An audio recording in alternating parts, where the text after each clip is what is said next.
السلام علیکم، میں ہوں رم فاطمہ۔ آج میں آپ کو نبی کریم صلی اللہ علیہ وسلم کی سچی کہانیوں کے بارے میں بتاؤں گی۔ رسول اللہ صلی اللہ علیہ وآلہ وسلم کی عادت شریف تھی کہ فجر کی نماز پڑھ کر اپنے یاروں اصحاب کی طرف متوجہ ہو کر فرمایا کرتے تھے کہ تم میں سے کسی نے خواب تو نہیں دیکھا؟ اگر کوئی دیکھتا تو عرض کر دیا کرتا تھا۔ تعبیر ارشاد فرمایا کرتے تھے۔ عادت کے موافق ایک بار سب سے پوچھا کہ کسی نے کوئی خواب تو نہیں دیکھا؟ سب نے عرض کیا کہ کسی نے خواب نہیں دیکھا۔ آپ صلی اللہ علیہ وسلم نے فرمایا، میں نے آج رات خواب دیکھا کہ دو شخص میرے پاس آئے اور میرا ہاتھ پکڑ کر مجھ کو ایک زمین مقدس کی طرف چلے۔ دیکھتا کیا ہوں کہ ایک شخص بیٹھا ہوا ہے اور دوسرا کھڑا ہوا ہے اور اس کے ہاتھ میں لوہے کا زنبور ہے۔ اس بیٹھے ہوئے کے کلے کو اس سے چھیر رہا ہے یہاں تک کہ گدی تک جا پہنچتا ہے، پھر دوسرے کلے کے ساتھ بھی یہی معاملہ کر رہا ہے، پھر وہ کلہ اس کا درست ہو جاتا ہے، پھر اس کے ساتھ ایسا ہی کرتا ہے۔ میں نے پوچھا، یہ کیا بات ہے؟ وہ دونوں شخص بولے، آگے چلو۔ آگے چلے یہاں تک کہ ایک ایسے شخص گزر ہوا جو لیٹا ہوا ہے اور اس کے سر پر ایک شخص ہاتھ میں بڑا بھاری پتھر لیے ہوئے کھڑا ہے۔ اس سے ایک سر نہایت زور سے پھوٹتا ہے۔ جب وہ پتھر اس کے سر پر دے مارتا ہے، پتھر لڑھک کر دور جا گرتا ہے۔ جب وہ اسے اٹھانے کے لیے جاتا ہے اور اب تک لوٹ کر اس کے پاس آنے نہیں پاتا ہے، اس کا سر اچھا خاصا جیسا تھا ویسا ہی ہو جائے گا اور وہ پھر اس کو اسی طرح پھوڑتا ہے۔ میں نے پوچھا، یہ کیا ہے؟ وہ دونوں بولے، آگے چلو۔ ہم آگے چلے یہاں تک کہ ہم ایک غار میں جا پہنچے جو مثل تنور تھا، نیچے سے فراخ تھا اور اوپر سے تنگ تھا۔ اس میں آگ جل رہی تھی اور اس میں بہت سے ننگے مرد اور عورت بھرے ہوئے تھے۔ جس وقت وہ آگ اوپر اٹھتی ہے، اس کے ساتھ ہی وہ سب اٹھ جاتے ہیں یہاں تک کہ قریب نکلنے کے ہو جاتے ہیں، پھر جس وقت بیٹھتی ہے وہ بھی نیچے چلے جاتے ہیں۔ میں نے پوچھا، یہ کیا ہے؟ وہ دونوں بولے، آگے چلو۔ آگے چلے یہاں تک کہ ایک خون کی نہر پر پہنچے۔ اس کے بیچ میں ایک شخص کھڑا ہے اور نہر کے کنارے پر ایک شخص کھڑا ہے اور اس کے سامنے بہت سے پتھر پڑے ہیں۔ وہ نہر کا اندر والا شخص نہر کے کنارے کی طرف آتا ہے۔ جس وقت نکلنا چاہتا ہے، کنارے والا شخص اس کے منہ پر ایک پتھر اس زور سے مارتا ہے کہ وہ اپنی پہلی جگہ پر جا پہنچتا ہے، پھر جب کبھی وہ نکلنا چاہتا ہے اسی طرح پتھر مار کر اسے ہٹا دیتا ہے۔ میں نے پوچھا، یہ کیا ہے؟ وہ بولے، آگے چلو۔ ہم آگے چلے یہاں تک کہ ایک ہرے بھرے باغ میں جا پہنچے۔ اس میں ایک بڑا درخت ہے، اس کے نیچے ایک بوڑھا آدمی اور بہت سے بچے بیٹھے ہوئے ہیں اور درخت کے قریب ایک اور شخص بیٹھا ہوا ہے۔ اس کے سامنے آگ جل رہی ہے اور وہ اس کو دھونک رہا ہے۔ پھر وہ دونوں مجھ کو چڑھا کر اس درخت کے اوپر لے گئے۔ ایک گھر کے بیچ میں نہایت عمدہ بن رہا تھا، اس میں لے گئے۔ میں نے ایسا گھر کبھی نہیں دیکھا تھا۔ اس میں مرد، بوڑھے، جوان، عورتیں، بچے بہت سے تھے۔ پھر اس سے باہر لے کر اوپر لے گئے اور وہاں ایک گھر پہلے سے ہی عمدہ بنا ہوا تھا، میں لے گئے۔ میں بوڑھے اور جوان تھے۔ میں نے ان دونوں شخصوں سے پوچھا، تم نے مجھ کو تمام رات پھرایا، اب بتاؤ کہ یہ سب کیا اسرار ہے؟ انہوں نے کہا کہ وہ جو شخص تم نے دیکھا تھا اس کے کلے چیر جاتے ہیں، وہ شخص جھوٹا ہے، یہ جھوٹی باتیں کرتا تھا، وہ باتیں تمام جہان میں مشہور ہو جاتی تھیں، اس کے ساتھ قیامت تک یوں ہی کرتے رہیں گے۔ اور جس کا سر پھوٹتے ہوئے دیکھا، اس شخص کو اللہ تعالیٰ نے علم قرآن دیا، وہ رات کو اس سے غافل ہو کر سو رہا تھا اور دن پر اس میں عمل نہیں کرتا تھا، قیامت تک اس کے ساتھ یہی معاملہ رہے گا۔ اور جن کو تم نے آگ کے غار میں دیکھا وہ زنا کرنے والے لوگ ہیں، اور جس کو خون کی نہر میں دیکھا وہ سود کھانے والے ہیں۔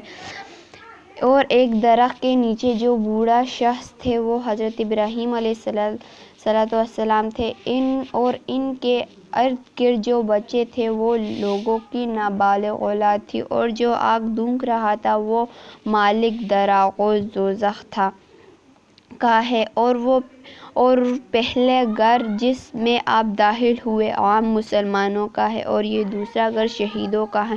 میں جبرائیل ہوں اور یہ میکائیل ہے۔ پھر بولے سر اوپر اٹھائیں۔ میں نے سر اوپر اٹھایا اور ایک سفید بادل نظر آیا۔ بولے یہ تمہارا گھر ہے۔ میں نے کہا مجھ کو چھوڑو، میں اپنے گھر میں داخل ہوں۔ بولے ابھی تمہاری عمر باقی ہے، پوری نہیں ہوئی، اگر پوری ہو چکی تو ابھی چلے جاتے۔ فائدہ: جاننا چاہیے کہ خواب انبیاء کا وحی ہوتا ہے۔ یہ تمام واقعات سچے ہیں۔ اس حدیث سے کئی چیزوں کا حال معلوم ہوا۔ اول، جھوٹ کا کیسی سزا ہے، دوسرے، عالم بے عمل کا، تیسرے، زنا کا، چوتھے، سود کا۔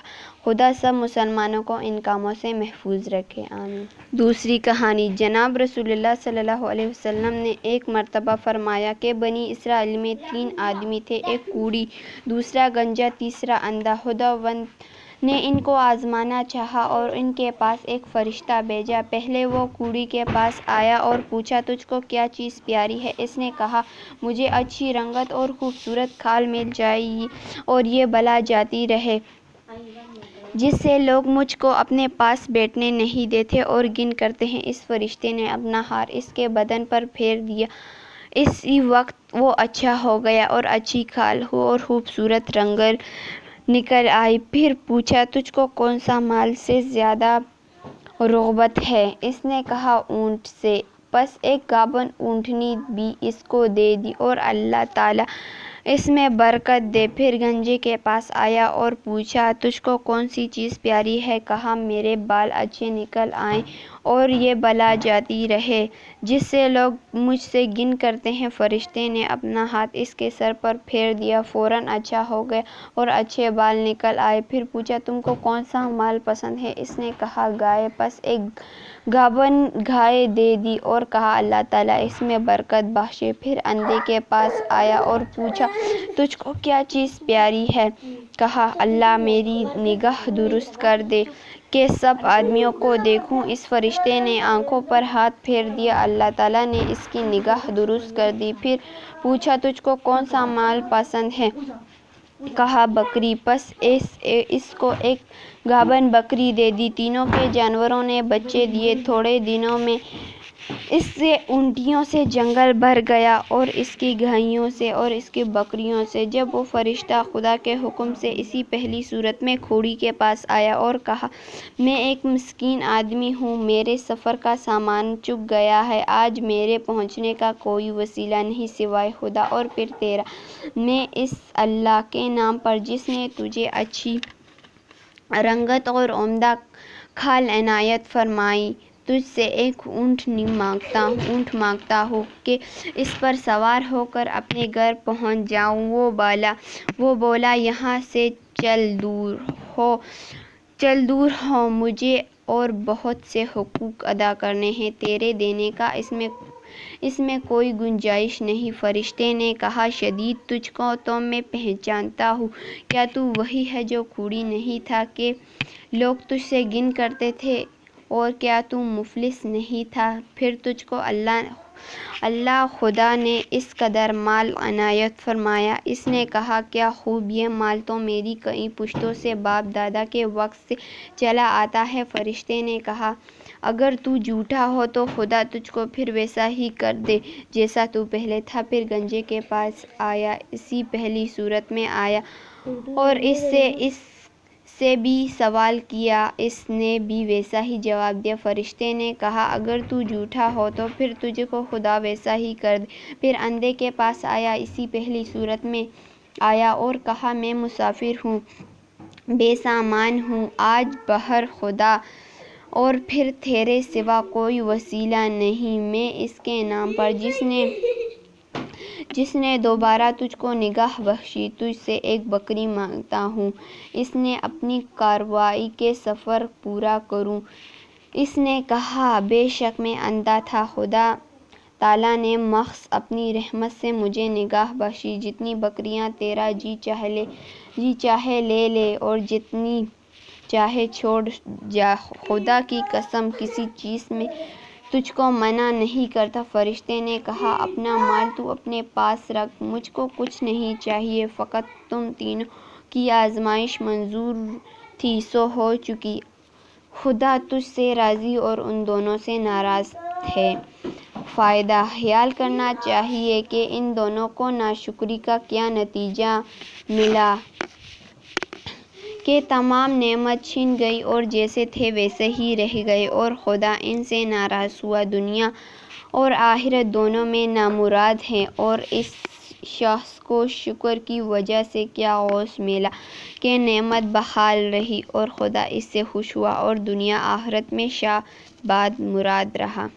تیسری کہانی: ایک بار حضرت سلمہ رضی اللہ تعالیٰ عنہا کے پاس کہیں سے گوشت آیا اور جناب رسول اللہ صلی اللہ علیہ وسلم کو گوشت بہت اچھا لگتا تھا، اس لیے سلمہ رضی اللہ تعالیٰ عنہا نے خادمہ سے فرمایا کہ گوشت طاق میں رکھ دے، شاید حضرت نوش فرمائیں۔ اس نے طاق میں رکھ دیا۔ اتنے میں ایک سائل آیا اور دروازے پر کھڑے ہو کر آواز دی، بھیجو اللہ کے نام پر، خدا برکت کرے۔ گھر میں سے جواب آیا، خدا تجھ کو بھی برکت دے۔ اس لفظ میں یہ اشارہ ہے کہ کوئی چیز دینے کی موجود نہیں ہے۔ وہ سائل چلا گیا۔ اتنے میں جناب رسول اللہ صلی اللہ علیہ وسلم تشریف لائے اور فرمایا سلمہ آپ کے پاس کھانے اے سلمہ تمہارے پاس کھانے کی کوئی چیز ہے؟ انہوں نے کہا ہاں ہے۔ خادمہ سے کہا جا وہ گوشت آپ کے لیے لے آئے۔ وہ گوشت لینے گئی، کیا دیکھتی ہے وہاں گوشت کا تو نام بھی نہیں ہے، فقط ایک سفید پتھر کا ٹکڑا رکھا ہے۔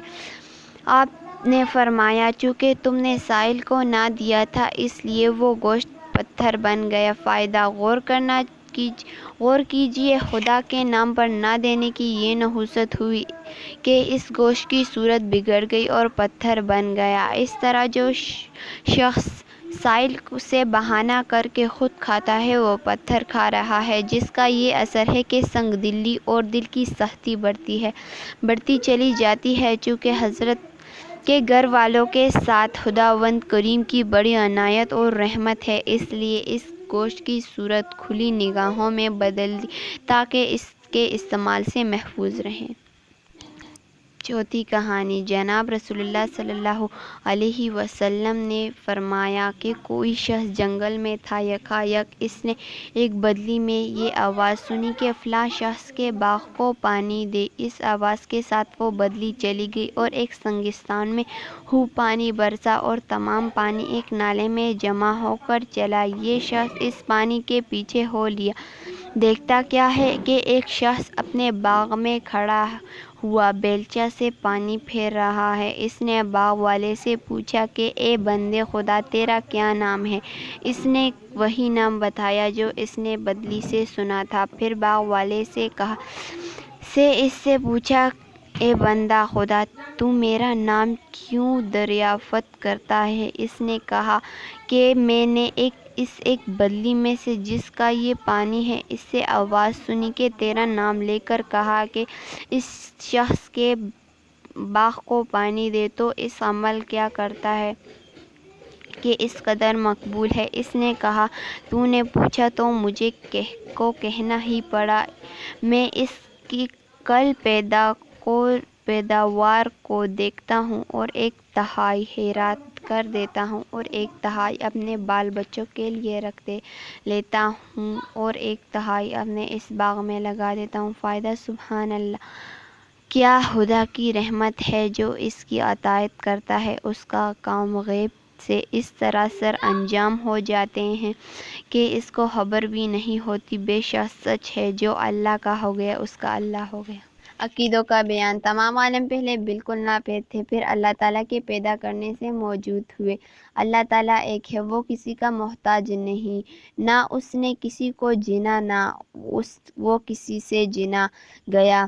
نہ کوئی اس کی بیوی ہے، کوئی اس کے مقابل نہیں۔ وہ شاہ، وہ ہمیشہ سے ہے اور ہمیشہ رہے گا، کوئی چیز اس کے مثل نہیں ہے۔ وہ سب سے نرالا ہے، وہ زندہ ہے، ہر چیز پر قادر ہے، ہر چیز پر اس کی قدرت ہے، اور کوئی چیز اس کے عالم سے باہر نہیں۔ وہ سب کچھ دیکھتا ہے اور سنتا ہے اور کلام فرماتا ہے۔ اس کا کلام ہم لوگوں کی طرح کلام کی طرح نہیں ہوتا، جو چاہے کرتا ہے، کوئی اس کو روک ٹوک کرنے والا نہیں، وہی پوچھنے والا قابل ہے، اس کا کوئی ساجی نہیں، اپنے بندوں پر مہربان ہے، بادشاہ ہے، سب عیبوں سے پاک ہے، وہی اپنے بندوں کو سب آفتوں سے بچاتا ہے، وہی عزت والا ہے، بڑی رحمت والا ہے، ساری چیزوں کا پیدا کرنے والا ہے، اس کا کوئی پیدا کرنے والا نہیں، گناہوں کا بخشنے والا ہے، زبردست ہے، بہت دینے والا ہے، روزی پہنچانے والا ہے، جس کی روزی چاہے تنگ کر دے اور جس کی چاہے زیادہ کر دے، جس کو چاہے پست کر دے، جس کو چاہے عزت دے اور جس کو چاہے ذلت دے، انصاف والا ہے، بڑی تحمل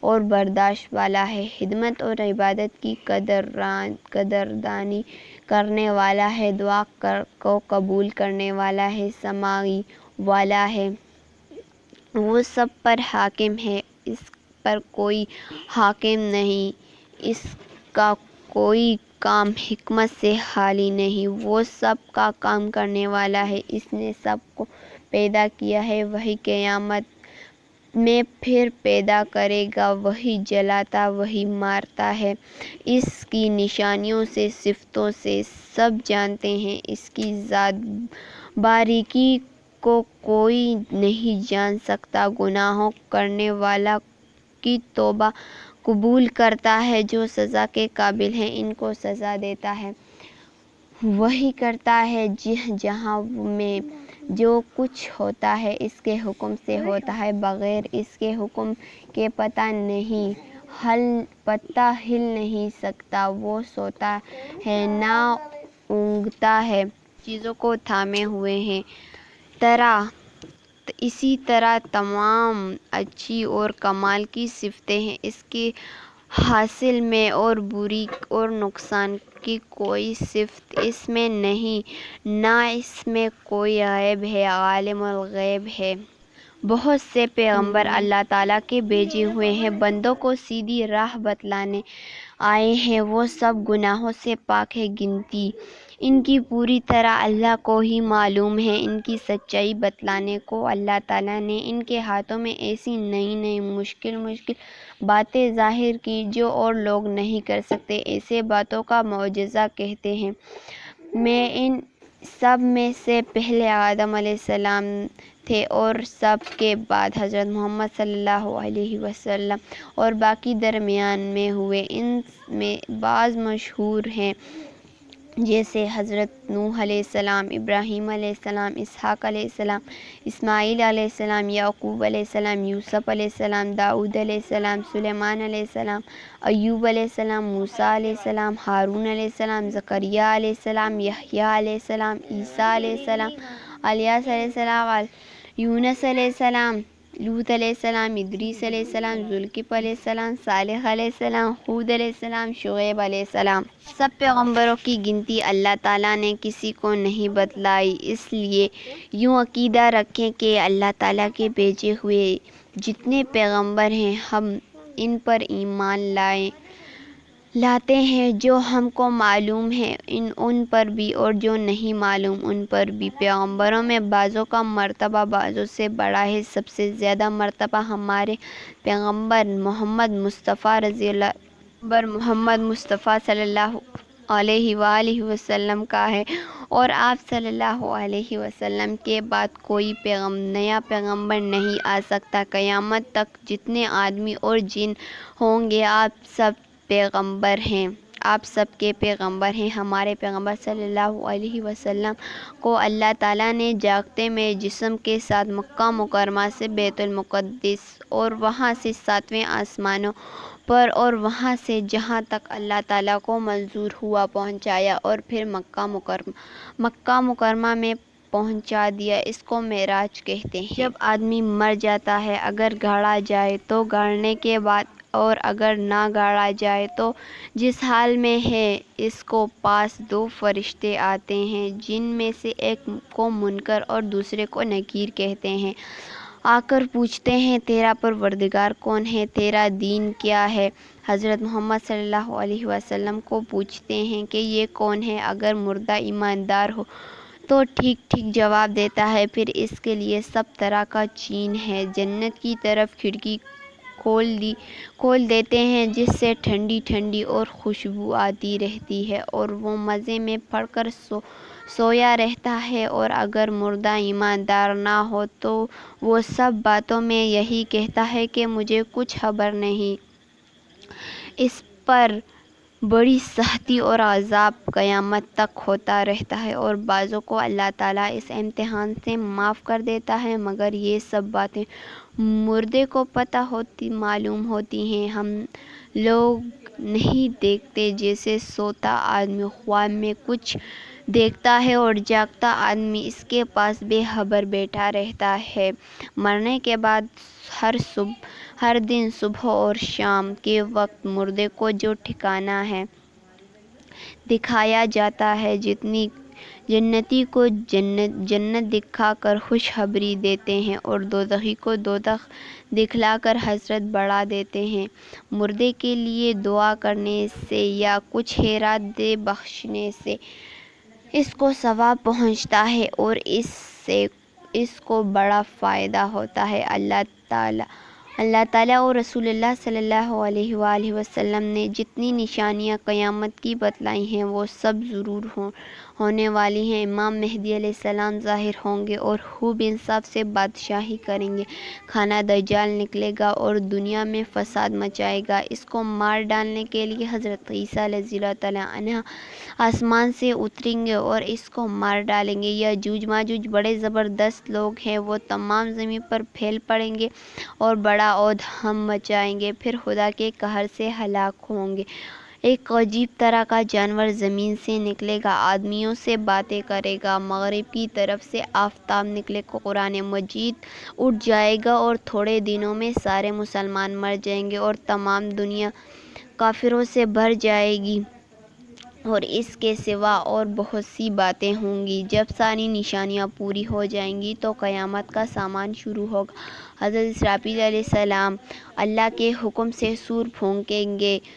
یہ سور ایک بہت بڑی چیز سنگ کی شکل پر ہے، اور اس سور کو پھونکنے سے تمام زمین اور آسمان پھٹ کر ٹکڑے ٹکڑے ہو جائیں گے، تمام مخلوقات مر جائیں گی، اور جو مر چکے ہیں ان کی روحیں بے ہوش ہو جائیں گی، مگر اللہ تعالیٰ کو جن کا بچانا منظور ہوگا۔ تمام عالم پھر پیدا تو دوسری بار سور پھونکا جائے گا، اس سے پھر سارا عالم پیدا ہو جائیں گے، مردے زندہ ہو جائیں گے، اور قیامت کے میدان میں سب اکٹھے ہوں گے۔ وہاں کی تکلیفوں سے گھبرا کر سب پیغمبروں کے پاس سفارش کرنے